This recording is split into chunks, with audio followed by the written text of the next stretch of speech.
Padre, gracias por esta oportunidad que nos das de compartir tu palabra. Señor, permítenos que lo hagamos con temor y temblor. Consciente, Señor, de la gran responsabilidad que tenemos al compartir lo que es tuyo, Señor. Guíanos, Señor, por el Espíritu Santo y que la gloria sea solamente para ti, Señor. En el nombre de Cristo Jesús, amén. Bueno, el tema que voy a compartir lo he llamado la individualidad de la visión. Y suena como extraño que utilice la palabra individualidad, pero estaba pensando en algo que Pablito decía y los hermanos que estaban compartiendo, e incluso se me venía un texto a la mente que todos conocemos, de Hebreos 1, que como dice, Dios habiendo hablado muchas veces, pero quiero hacer énfasis en la segunda frase, y de muchas maneras. Dios habla de maneras diferentes, Dios nos usa de manera diferente. Y así como a Moisés, le habló cuando tenía ¿cuántos años? 40 años, ¿cierto que sí? Y después lo llamó ¿cuándo? Cuando tenía ¿cuánto? 80 años. Uno a veces dice, tanto tiempo, ¿cierto? 80 años para que el Señor lo llame a uno. Pero, ¿qué estaba Dios preparando en Moisés? Pero hoy voy a hablar de alguien, que Dios le habló a los 17 años. 17 años. Antes de eso, voy a contar una anécdota personal. En un momento de mi vida espiritual que estaba en una búsqueda del Señor, muy intensa, pasaba por una crisis muy fuerte. Recuerdo que en esa búsqueda ocurrió algo espectacular. Ustedes recuerdan una expresión que el apóstol Pablo utiliza, o Pedro creo que es, en una de sus epístolas, que dice gozo inefable y glorioso. ¿Qué es un gozo inefable y glorioso? Inefable es que no hay palabras para explicarlo, y glorioso es que es de otro mundo. Eso es. Pues estando yo meditando en el Señor, recuerdo que estaba en una crisis muy fuerte, estaba muy joven y estaba leyendo, me acuerdo, la teología sistemática de Francis Schaeffer. Y cuando la estaba leyendo, después de haber leído casi la primera, que son casi como 1500 páginas, cortica, me metí en un capítulo que me llamó la atención del segundo tomo, que se llamaba Neumatología, que tiene que ver con el Espíritu Santo. Y yo empecé a leer eso. Yo venía de estar, imagínense, me había quedado sin trabajo y estaba haciendo lo que más me gustaba, leer. Y estuve casi un mes clavado con esa teología. Estaba recién casado con Gloria, con Gloriosa, ¿sí? ¿Y cómo le parece, hermanos, que cuando estaba leyendo la neumatología, estaba leyendo acerca de Schiffer hablaba de aquel que nos habita, y empezó a hablar del Paracletos, que es la palabra para el Espíritu Santo, pero Schiffer decía, no hay forma de traducir esta palabra. Es tan rica que es inagotable. Y hermano, les voy a contar, estando ahí orando, tuve una experiencia, no vi nada, pero tuve una experiencia de gozo inefable y glorioso. Me duró por ahí una semana, pero hermanos, era espectacular. Yo salía a la calle y todo lo veía con otros ojos. Es como si estuviera absorto. Había pasado algo maravilloso. Dios me había mostrado el verdadero significado de la experiencia del Espíritu Santo. Les soy sincero, no hablé en lenguas, no pasó nada extraño, pero fue una experiencia que en mi vida he podido olvidar.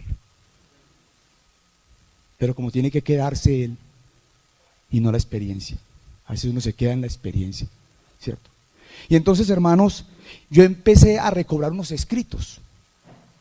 Yo había leído a Wiseman Nee cuando tenía 14 años, La vida cristiana normal, y yo no entendía ese libro. Había leído varios libros de Wiseman Nee, pero resulta que en ese momento, no, ahora sí voy a depender del Señor. Entonces empecé a comprar los libros de Wiseman Nee y me compré El hombre espiritual y dije, no, aquí está la guía, este es el libro que yo necesito, lo voy a hacer al pie de la letra. Y me compré los 3 tomos del hombre espiritual. Después descubrí que estaba equivocado. O sea, que no se trata de un método y no se trata de repetir la experiencia que un hermano tuvo. O sea, el Señor, en la visión de Él, trabaja con cada uno, con su personalidad y con su individualidad. Yo a veces quisiera ser como otros hermanos, más tranquilo, más sosegado, más reposado, pero me cuesta. Por obvias razones me cuesta, ¿sí? Entonces, imagínese ese muchacho a los 17 años, recibir de parte de Dios una visión.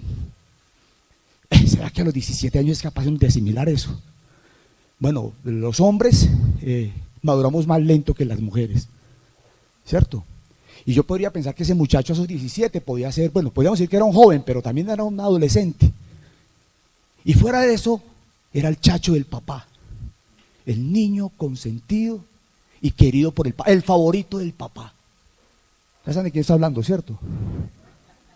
El chacho se llama Giuseppe, José. Y voy a enfocarme en 4 aspectos: en lo personal, en lo familiar, en lo laboral y en lo público. Voy a tocar esos 4 aspectos de la vida de José. Para eso, pues, no vamos a leer toda la historia de José, es una historia muy larga, pero sí vamos a tocar unos puntos claves acerca de cómo Dios trabajó en este joven y qué pasó con él, ¿cierto? Entonces vamos a verlo en lo personal, ¿cierto? Ese es el primer punto.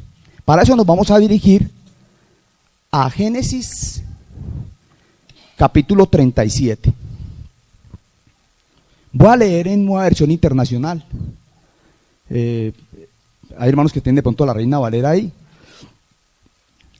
Jacob, versículo 1, se estableció en la tierra de Canaán, donde su padre había residido como extranjero.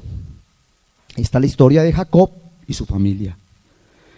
Cuando José tenía 17 años, apacentaba el rebaño junto a sus hermanos, los hijos de Bilha y de Silpa, que eran concubinas de su padre. El joven José solía informar a su padre de la mala fama que tenían estos hermanos suyos. Yo me crié con una hermana que es de la misma edad, prácticamente casi, ella es menor un año que yo, Diana. Y con Diana estuvimos la primaria juntos y el bachillerato juntos como hermanitos. Mi papá me enseñó, ¿no le parece? Mi papá fue profesor mío. Y mi hermana recuerda una anécdota, que una vez yo le escuché decir una grosería a un compañero, lo trató mal. Y yo fui y le conté a mi mamá. Y le dieron una pela que nunca se le ha olvidado. Y si observan lo que hacía José, ¿qué era lo que hacía José? Él iba y le contaba a papá todo lo de sus hermanos, ¿cierto? O sea, era el sapo del grupo. Vea, papi, ¿cómo le parece que Rubén hizo esto, esto y esto? Y Judá. Y entonces observen lo interesante. ¿Qué pasaba qué dice acerca de Jacob? Que aquí ya lo llama Israel. No, Israel amaba a José más que a sus otros hijos.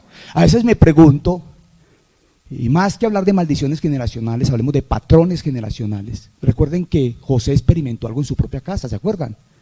Que Isaac amaba ¿a quién? A Esaú. ¿Y quién amaba a Jacob? Su mamá. Pero es que Jacob era un hombre tranquilo, reposado. ¿Sí o no? ¿Se acuerdan que eso dice la escritura? Pero Esaú Isaac veía a Esaú el cazador, qué sé yo, en su patrón, no sé, el primogénito. ¿Sí? Y la escritura dice que se repitió el patrón. Jacob amaba a José, y ahí lo dice la escritura, ¿cierto? Es muy clara, más que a sus otros hijos. Y había una razón también, porque lo había tenido en su vejez, ¿cierto? Pero mire que hay algo interesante, le mandó a hacer tremendo smoking, un vestido de lujo, y ojo, le mandó a hacer, dice que una bata, pasa que decir en esta época una bata suena como raro, ¿cierto? Le mandó a hacer una túnica muy elegante, una túnica de colores. O sea, si es de colores, ¿qué quiere decir? Que el hombre, ¿qué? Llamaba la atención. O sea, llegaba José y los colores, ahí venía José con sus colores, ¿sí o no? Todos sabían que era José. Y sigue diciendo el texto, ¿no? Viendo sus hermanos que su padre amaba más a José que a ellos, ¿qué comenzaron sus hermanos? A odiarlo. Y mire, ni siquiera lo saludaban. Hola hermano, ¿qué hubo Judá? ¿Qué hubo Rubén? Nadie le contestaba ni el saludo. Situación tenaz, ¿cierto? Para este muchacho. Pero además de eso, no vamos a relatarlo todo. Este joven a los 17 años tiene ¿cuántos sueños? 2 sueños. Imagínense en esos 2 sueños cómo se ve él. ¿Te recuerdan los sueños, cierto? Présteme atención. Entonces los hermanos no lo escuchan, ni lo saludan, ni lo quieren. Hasta le tiene un apodo, el soñador. Tiene la chapa, ahí viene el soñador. Sí, los hermanos se lo llevan en la mala. Présteme atención que les voy a contar lo que he soñado. Resulta que estábamos todos nosotros en el campo atando gavillas. De pronto mi gavilla se levantó y quedó erguida, mientras que la de ustedes se juntaron alrededor de la mía y se hicieron reverencias. Harto que lo odiaban. Y este hombre, ¿qué está contando? Sus hermanos replicaron: ¿de veras crees que vas a reinar sobre nosotros y que nos vas a someter? Oye, buenos para interpretar sueños, ¿no? Lo interpretaron de una. Y lo odiaron aún más por los sueños que él les contaba. Después José tuvo otro sueño y se lo contó a sus hermanos y les dijo: tuve otro sueño en el que veía que el sol, la luna y 11 estrellas me hacían reverencias.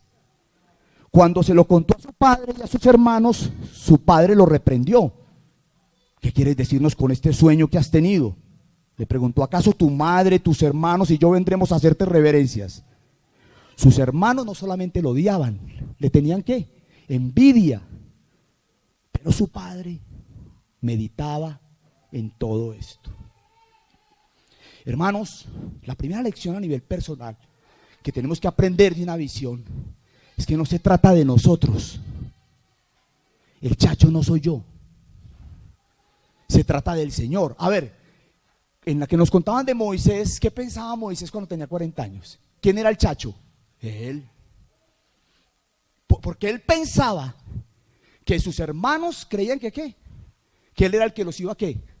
Y yo me imagino Moisés, bueno, uy, no, el Señor me trajo a la corte de Egipto y me crió mi mamá. Y yo soy hebreo, pero también soy egipcio. Dios tiene un propósito en mi vida. Señor.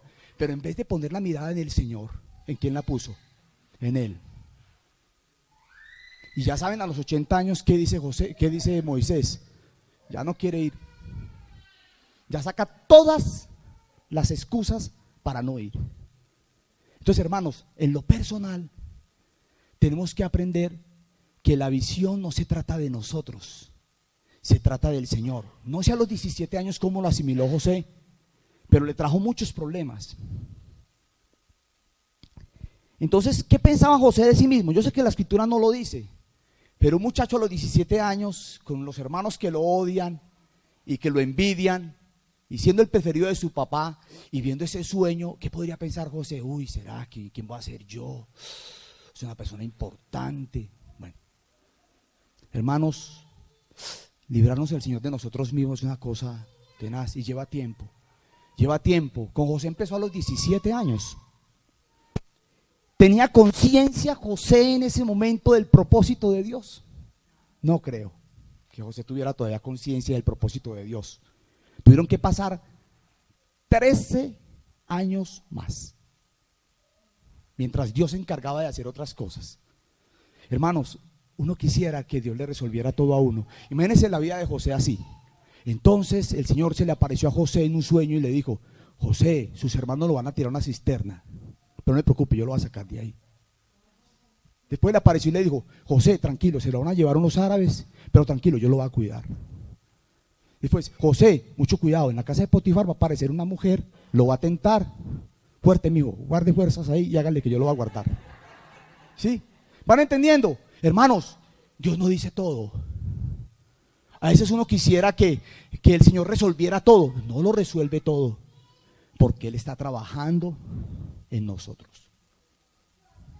Uno a veces dice, uy, qué bueno que, usted no ha pensado a veces, y qué bueno que yo pudiera ahora devolverme en el tiempo y poder corregir todo lo que he hecho mal. Si no me hubiera casado con la Marta, hombre, me hubiera ido muy bien. ¿Sí? Si pudiera corregir, pero hermanos, Dios trabaja aún en medio de nuestros errores, pecados, fracasos. Ese es el Señor que conozco yo. Y ustedes también saben que es así. Entonces, los hermanos toman una decisión, ¿cierto? Deciden deshacerse de José. Y todos conocemos la historia, no hablamos detalles porque pues la historia transcurre ahí. Entonces, esa es la parte en lo personal.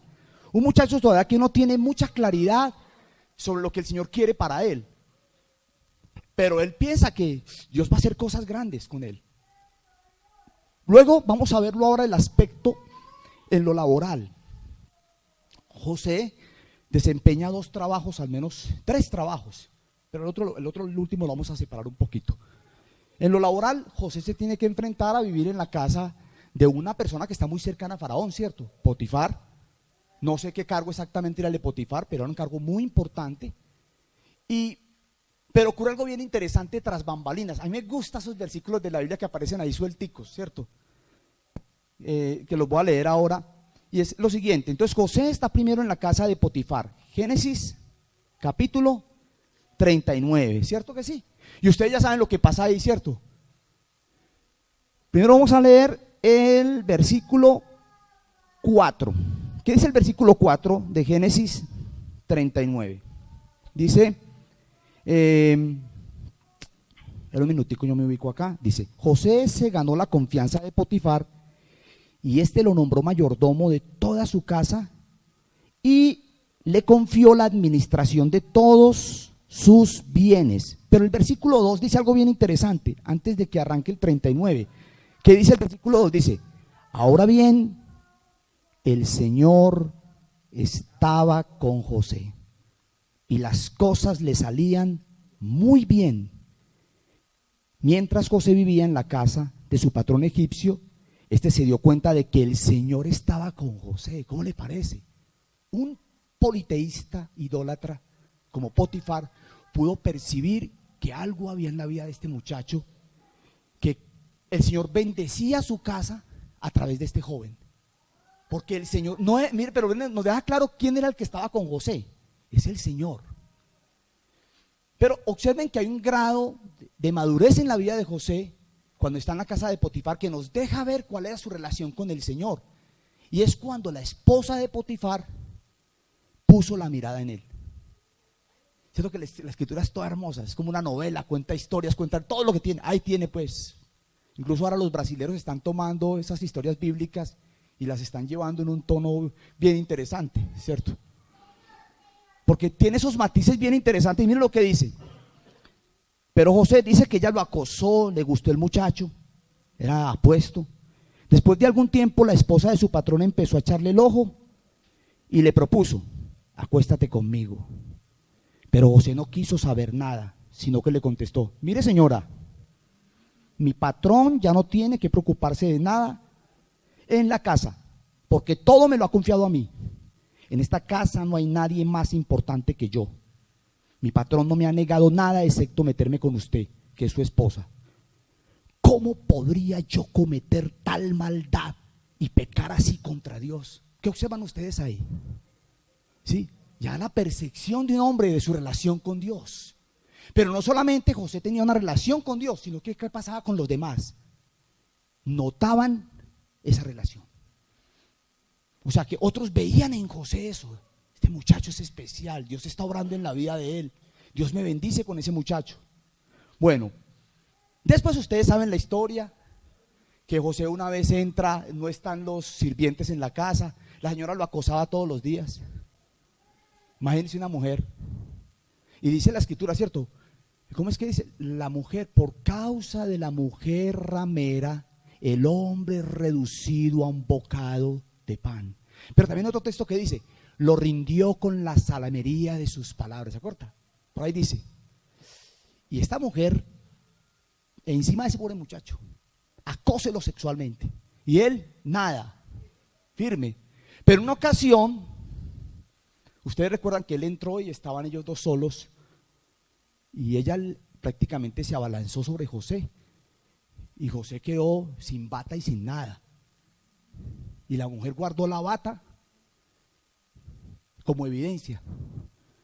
¿Sí? Y José terminó ¿dónde? En la cárcel. Pero ¿sabe qué es bonito? Otra vez aparece Dios. Esas señitas que hace el Señor ahí en esos versículos. Aparece Dios en el escenario. Y dice el versículo 20. Y mandó que echaran a José en la cárcel donde estaban los presos del rey. Pero aún en la cárcel el Señor estaba con él. Y esta frase tan linda, y no dejó de mostrarle su amor. Hermanos, así es el Señor con nosotros. Y no dejó de mostrarle su amor. Hizo que se ganara la confianza del guardia de la cárcel. ¿Quién hizo que se ganara la confianza del guardia de la cárcel? El Señor le dio gracia delante de él, ¿cierto? Y el carcelero también dijo, este muchacho, no sé. Bueno, no sé cuántos años tendría José ya ahí, pero el carcelero vio que este muchacho tenía capacidades, ¿cierto? Y al cual puso a José a cargo de todos los prisioneros y de todo lo que allí se hacía. José al cuidado de una casa, José al cuidado de una cárcel, ¿cierto? Y dice, como el Señor estaba con José y hacía prosperar todo lo que él hacía, el guardia de la cárcel no se preocupaba de nada de lo que dejaba en sus manos. Y llega a la cárcel, entra a prisión, tremendo, ¿cierto? Y empezar a pensar, bueno, estos propósitos del Señor. Primero en un estado donde estuvo prácticamente como el mayordomo, el mayordomo prácticamente era la persona más importante en una casa. Era el que manejaba los bienes, era un administrador, ¿cierto? Y ahora pasa al cuidado de unos presos, ¿cierto? Y ustedes saben la experiencia ahí, ¿cierto? Lo que pasa ahí en la cárcel es que llegan dos funcionarios del rey, de Faraón, el copero y el panadero. El copero era muy importante porque el copero era la persona prácticamente que probaba, le servía el vino al rey, pero también lo probaba. ¿Quién era copero también en la Biblia? Nehemías, pero no era un puesto insignificante, ¿cierto? Creo que probaba los alimentos del rey, por si estaban envenenados. Si estaban envenenados le iba como mal al copero, había que cambiarlo, ¿sí? Entonces, el panadero, ahí estaba el panadero también. Y estos dos funcionarios caen presos, ¿y qué es lo que tienen ellos dos? Sueños. Y qué interesante, pero a mí lo que me gusta es ver lo que José ya dice. Mire, ya no es José a los 17 años, ya es José un poco más maduro. Y Dios ha venido tratando con él. Y él está viendo cómo en las circunstancias el Señor lo dirige. No da todas las respuestas. Él no da todas las respuestas. Hermanos, va a ser así. Qué rico que el Señor nos dijera todo al pie de la letra, ¿cierto? Qué bueno que Job hubiera sabido al principio lo que pasó. ¿Sí o no? Pero se levanta el telón del capítulo 1 y se cierra. Eso es como una obra de teatro.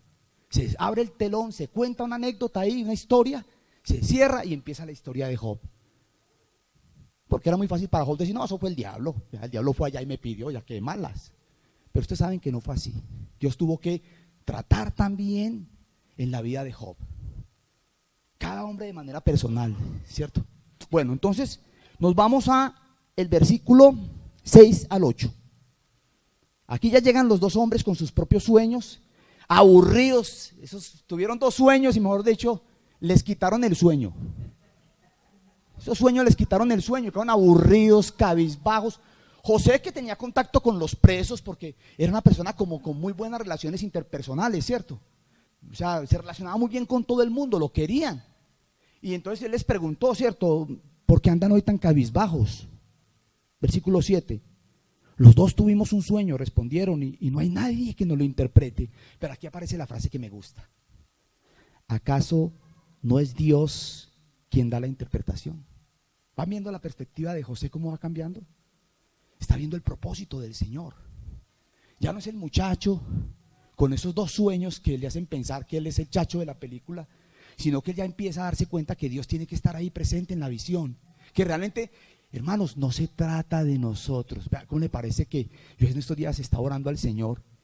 Y hermanos, bueno, yo no es una voz literal, no sé cómo describirlo, pero sentí una voz que me dijo, no se trata de ti. Porque a veces uno cree que se trata de uno. Uno cree que uno es el que va a resolver la situación de los demás, ¿cierto? Tan bueno que es así. Oh, yo soy, sí, el conocimiento. El Señor me va a usar poderosamente. Y entonces él dice, ¿acaso no es Dios quien da la interpretación? Preguntó José. ¿Por qué no me cuentan lo que soñaron?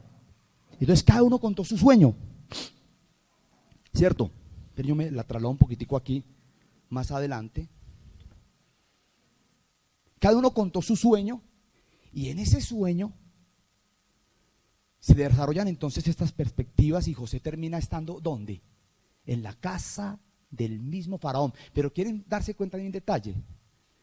Resulta que cuando él interpreta los sueños, él le recomienda a uno de ellos, o a los dos les dice, no, al que quedó vivo, porque al otro, según el sueño, le van a pasar al papayo, ¿cierto? Entonces, según el sueño, uno de ellos iba a morir. ¿No le parece como si iría aburrido ese man? Y al otro le dijo, no, usted lo van a poner, pero va a pedir un favor. Acuérdese de mí. Cuando usted está ante Faraón, mencióneme. ¿Sabe cuánto tiempo pasó? 2 años. 2 años. 2 años más en esa prisión. Yo no sé si José pensaba, bueno, existe la posibilidad que hable con el faraón y que de pronto me saquen de esta cárcel.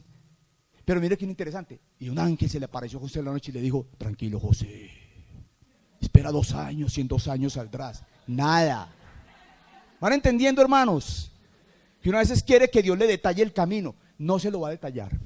Él no detalla las cosas. A veces dice cosas, a veces no dice nada, hermano. Y esos silencios de Dios sí que son bravos. Se queda callado.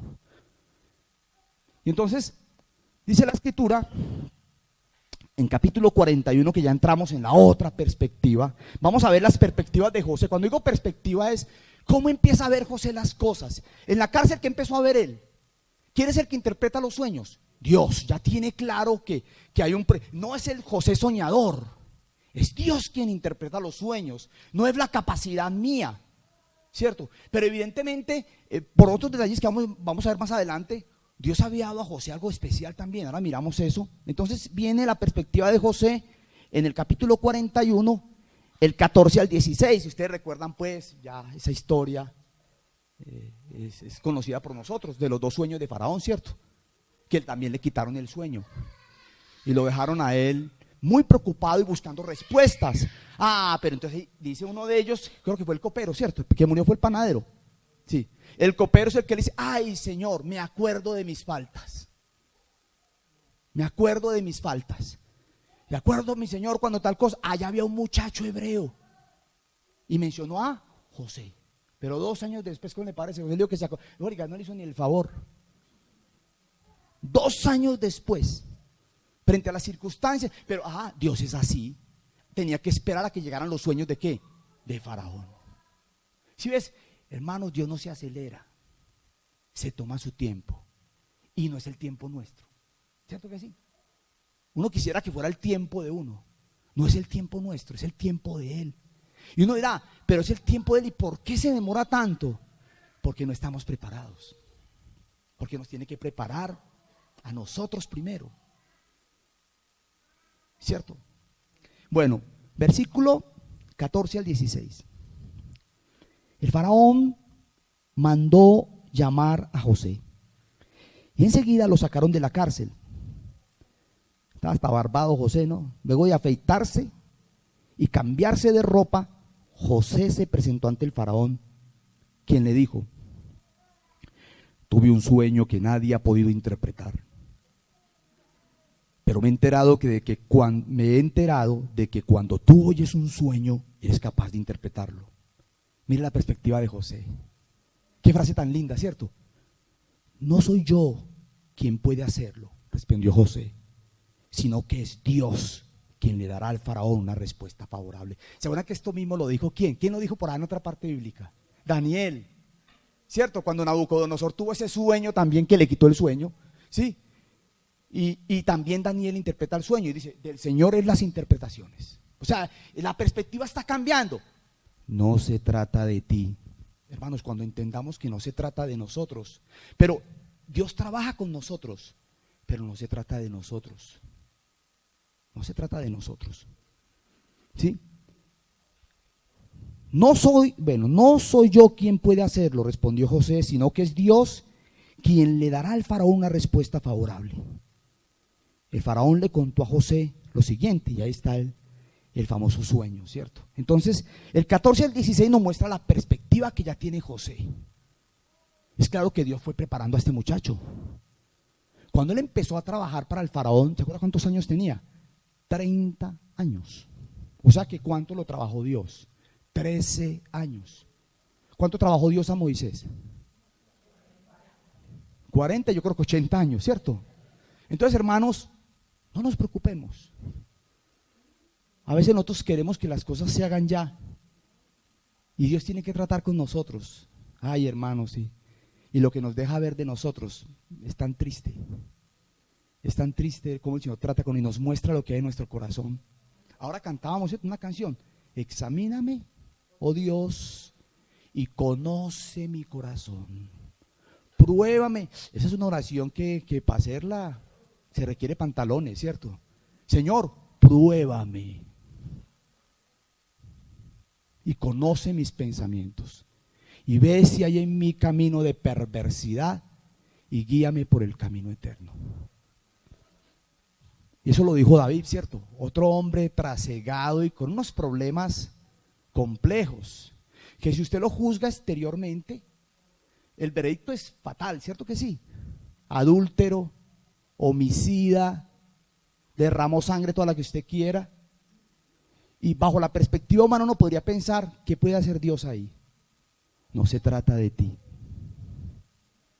Y esa es la gracia del Señor, que aún repara nuestras vidas fracasadas y nuestros constantes fallos, ¿cierto? Si Él permanece, si nosotros somos infieles, Él permanece fiel. Eso es como con los hijos, hermano. Los hijos a veces le dicen cosas a uno y son tercos y tercos y tercos, y uno al final les dice, los deja. ¿Y usted por qué después no me dijo? O sea, uno sabe que es consciente que ellos tienen que experimentar sus propios fracasos también y sus propias luchas. Qué bueno que uno le pudiera evitar todo a los hijos, ¿cierto? Mi esposa es súper proteccionista. Bueno, yo le doy gracias a Dios, porque si hubiera sido por mí, al niño le hubiera pasado muchas cosas, que yo soy muy distraído. Pero ella está pendiente de todo, eso es al dedillo, ella un cuchillo, la estufa, eso mejor dicho, ahora que está el nieto, esa casa está blindada. Sí, blindada, para eso tal cosa, para eso, ya sabe que eso es muy, sí. Está en modo zombie para eso. Bueno, entonces, la perspectiva de José ahí la vemos con claridad. Entonces la perspectiva de un hombre que sabe que la interpretación le pertenece al Señor. Él ya tiene claro, él está viendo y está pensando, y Señor, ¿qué tendrá el Señor conmigo aquí en Egipto? Y aquí viene algo bien interesante. Vamos a leer el versículo 25, que también nos aclara algo de esa perspectiva, del capítulo 41. José le explicó al faraón. En realidad, los dos sueños del faraón son uno solo. Dios le ha anunciado lo que está por hacer. ¡Ah, qué frase! José sabe que hay un propósito a través de los sueños, y en ese propósito está ¿quién? Dios. Pero aquí ese propósito de Dios no va a alcanzar solamente a José, a su familia, sino también ¿a quién? Al mismo Egipto, que experimentó una hambruna impresionante, ¿cierto? Un momento de abundancia y una hambruna impresionante, ¿cierto? Pero además de que José ya tenía clara la perspectiva, se había enfocado en el Señor, ya sabía que no se trataba de él, también encontramos algo interesante, y es que Dios le dotó de sabiduría especial. Le dio una sabiduría especial, porque cuando ustedes ven a José, él no sale simplemente con una explicación del sueño, él tiene unas ¿qué? Unas soluciones. que ha consultado con el Señor y que el Señor en su sabiduría le ha dado. Es como cuando, ¿se acuerdan cuando Nehemías habla con el rey? Que el rey le dice, ¿usted por qué está triste? Y ahí me gusta Nehemías. Hay un libro que se llama Pásame otro ladrillo de Charles Swindoll, que habla del libro de Nehemías, ¿cierto? Y entonces Nehemías era un hombre de oración, no oración, oración. Porque a veces nosotros oramos pero no actuamos. Entonces cuando el rey le dice a Nehemías que qué le pasa, le dice, no, que vea que vinieron y me contaron que mi pueblo, que tal cosa. Y cuando el rey le dice, ¿qué pides? Saca la lista. Madera, acompañantes. O sea, el hombre estaba pensando en que si el rey le daba la oportunidad, ya tenía claro que así es José. Vamos a verlo aquí en el 41, el versículo 33. Y yo sé que José no estaba pensando en sí mismo. Él simplemente estaba interpretando un sueño en el versículo 33 del capítulo 41. Por todo esto, el faraón debería buscar un hombre competente y sabio para que se haga cargo de la tierra de Egipto. Además, el faraón debería nombrar inspectores. Mira, ahí empiezan los asuntos prácticos, ¿cierto? Un hombre que tiene visión, tiene oración y tiene acción. ¿Sí van viendo? A veces, ¿cómo es que dice Spurgeon en una frase? Dice, los actos soberanos de Dios no son una medida para regular los nuestros. O sea, es cuando usted dice, no, el Señor hará, el Señor hará, el Señor hará. Póngase en perspectiva con lo que Dios quiere. Porque la visión invita a la acción. O si no, es simple imaginación. Sí, la visión invita a la acción. Entonces él le dice, consígase inspectores. Además, el faraón debería nombrar inspectores en todo Egipto para que durante los 7 años de abundancia recauden la quinta parte de la cosecha en todo el país. Bajo el control de Faraón, esos inspectores deberán juntar el grano de los años buenos que vienen y almacenarlo en las ciudades para que haya una reserva de alimento. Este alimento almacenado le servirá a Egipto para los 7 años de hambre que sufrirá, y así la gente del país no morirá de hambre. Al faraón y a sus servidores les pareció bueno el plan. Hermanos, un plan. Eso es lo que tenía Nehemías cuando el rey le habló. ¿Qué tenía Nehemías? Un plan. No, yo voy, el Señor hará. Él me mostrará qué va a hacer. Hermanos, Dios nos ha dado una mente y tenemos que usarla también. La visión no se desconecta de la razón. A ver, yo también soy consciente que la visión supera la razón, ¿cierto que sí? Porque no hay que decir de que, entonces, porque a veces uno puede pretender calcular tanto al dedillo que no se mueve, ¿sí? Pero en ocasiones, a pesar de que hay cosas imposibles acá, sabemos que el Señor va a hacer lo que Él tiene que hacer y lo que Él sabe hacer. Sino que Él nos pone a prueba. ¿Se acuerdan del Señor cuando habla con Felipe? Ay, ya toda esta gente con hambre, uy, ya tan tarde, no, me da pesar despacharlos así.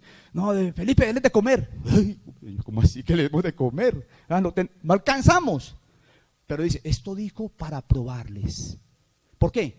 Porque Él sabía lo que tenía que hacer. O sea, aunque Él tiene todo el poder, nos usa a nosotros y espera que nosotros también nos movamos. Si no nos movemos, hermano, si no nos movemos y nos quedamos quietos, ¿cierto? A veces hay una espiritualidad que conduce a la pasividad. Incluso hubo una época que fue la época del misticismo y del quietismo. Y esa época del misticismo y del quietismo, con sus matices positivos, también tuvo unos matices negativos. La pasividad es muy peligrosa, porque la pasividad es, no, aquí esperando en el Señor, aquí esperando, aquí esperando, aquí esperando. Y hermanos, también hay que actuar. Hay que tomar decisiones, a veces decisiones que los hermanos no van a ver bien.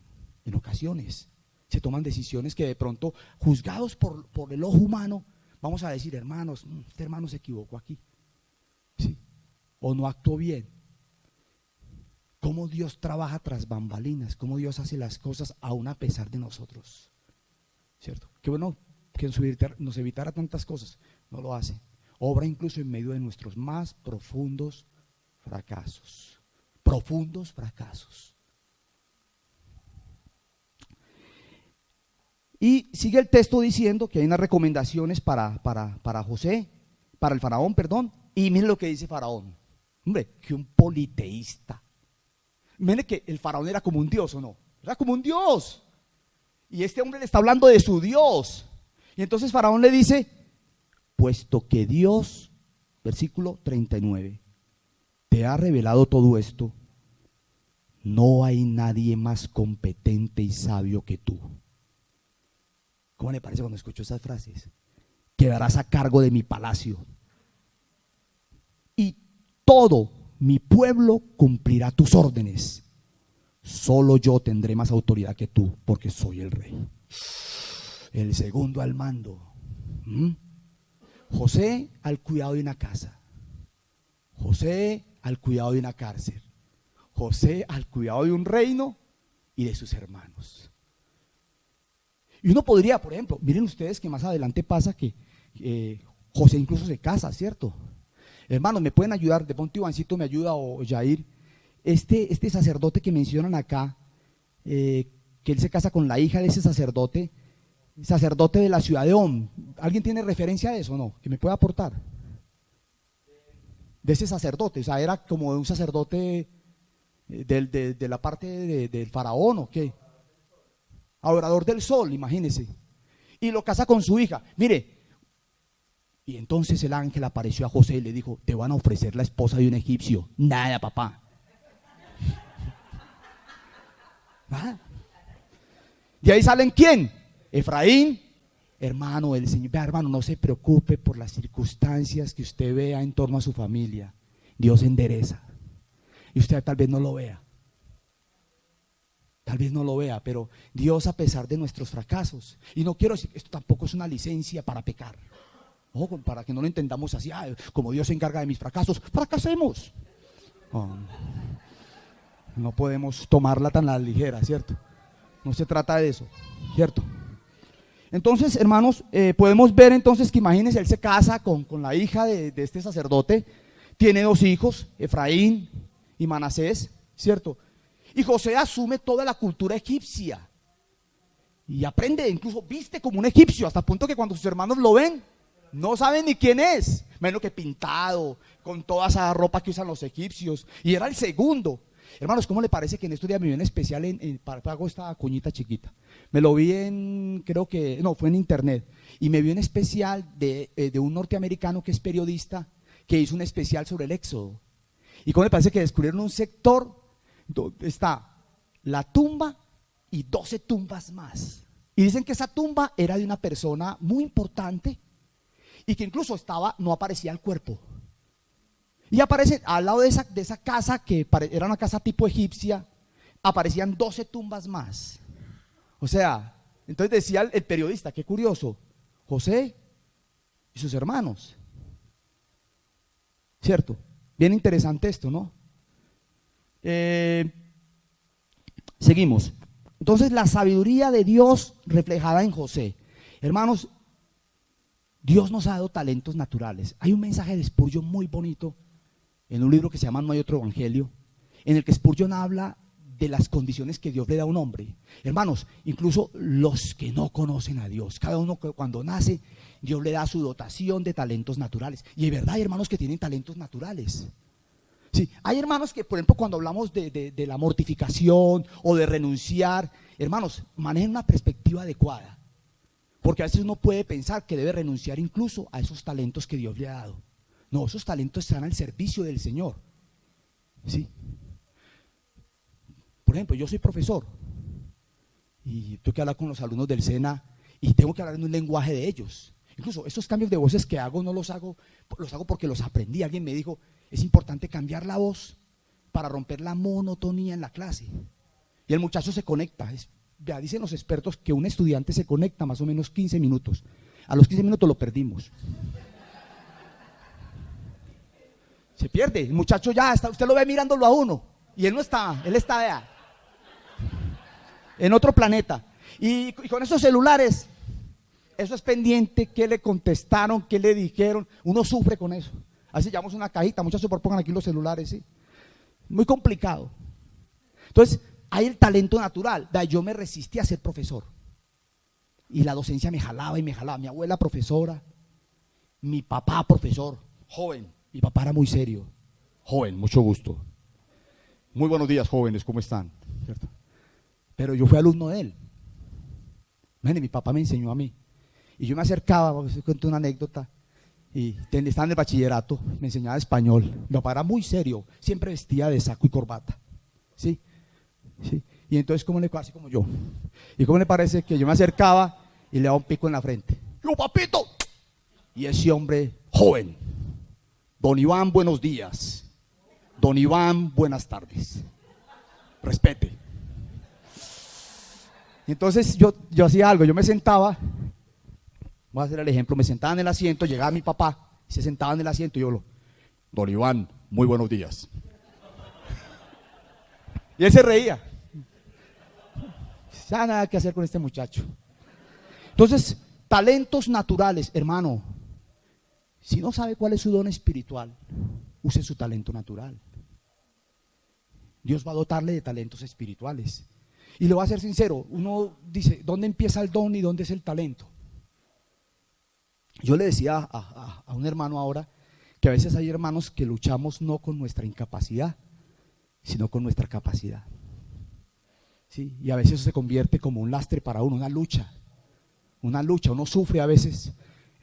Yo sufro muchas veces con mi forma de ser, pero yo recuerdo una frase que un hermano dijo que me ayudó mucho. Dijo: Dios hace espiritual al hombre natural, ¿o no? Pero natural al hombre espiritual. Y la pregunta es: ¿por qué natural?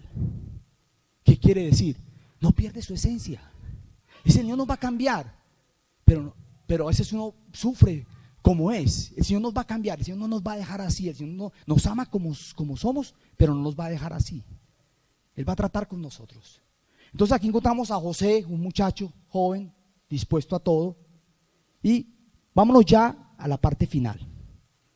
Ya vienen los hermanos, ustedes saben lo duro que fue, lo duro que era cierto que esa escena es muy bonita, es como una novela, que José tiene que salir y llorar y llorar y llorar, y después regresa, para que no se den cuenta, porque ese hombre veía a sus hermanos y medio que él veía a Benjamín, él veía todo, y esos recuerdos que era difícil para él guardar compostura, hasta que no aguantó.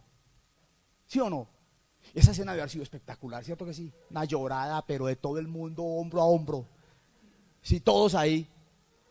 Maravilloso esa escena tan. Pero al final pasa algo. Ahí está el hombre clave. Aquí está el propósito final de Dios. Acuérdense, hermanos, no se trata de ti. No se trata de ti. Y el propósito final está revelado en el último capítulo.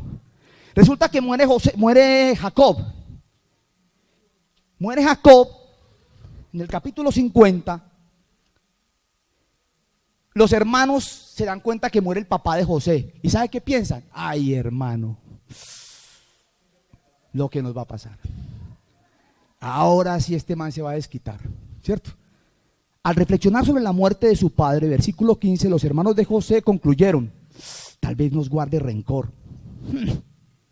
Y ahora quiere vengarse de todo el mal que le hicimos. Por eso le mandaron a decir, no sé si esto se lo inventaron o qué. Antes de morir nuestro padre dejó estas instrucciones. Primero, díganle a José que perdone por favor la terrible maldad que sus hermanos cometieron contra él.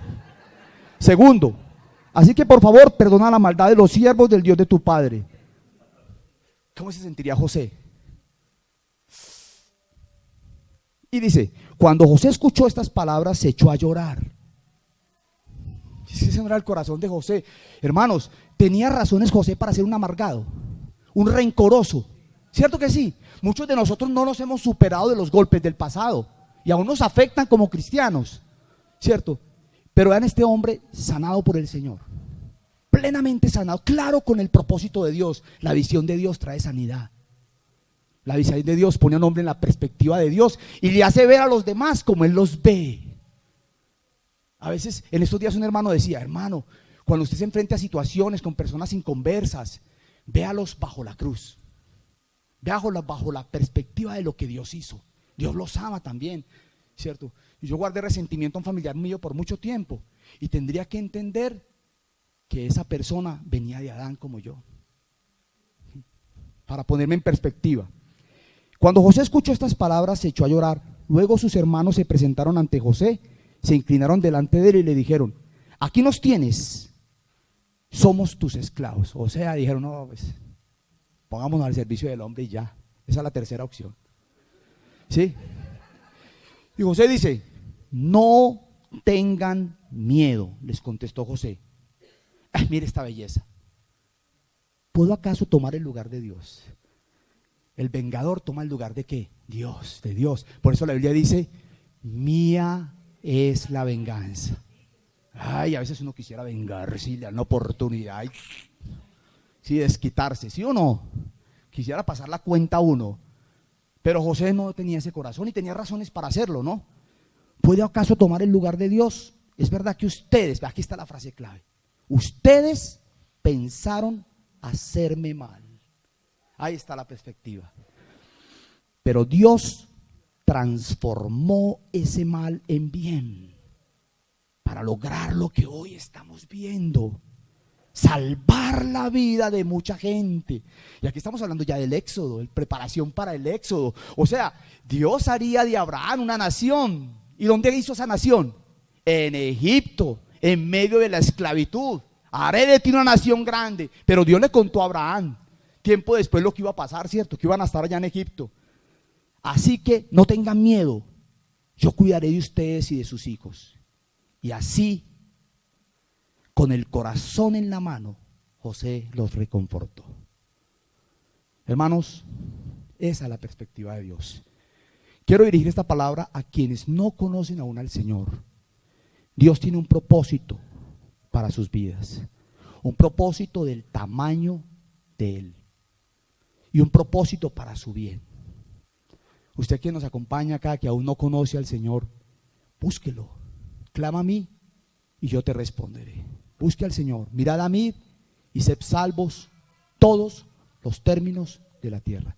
Y a los hermanos,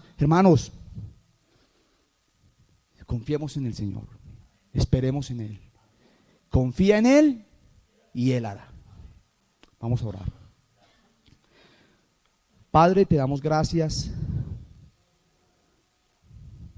por esta historia tan preciosa tuya, por la historia de Dios desarrollada en la vida, no solamente de José, sino en la vida de cada uno de nosotros. Gracias, Señor, porque tú estás presente en medio de nuestras circunstancias. Señor, reconocemos que somos torpes, tercos, rebeldes, incrédulos, murmuradores, que no confiamos en ti cuando vemos la evidente mano tuya. Y tenemos que aprender. Señor, gracias por no soltarnos. Gracias por no dejarnos. Gracias por estar siempre al lado nuestro. Gracias por mostrarnos tu gran amor y tu gran misericordia. Es por tu misericordia que no hemos sido consumidos, porque nunca decayeron tus misericordias.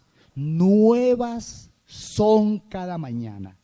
Grande es tu fidelidad. Amén. Señor les bendiga, hermano.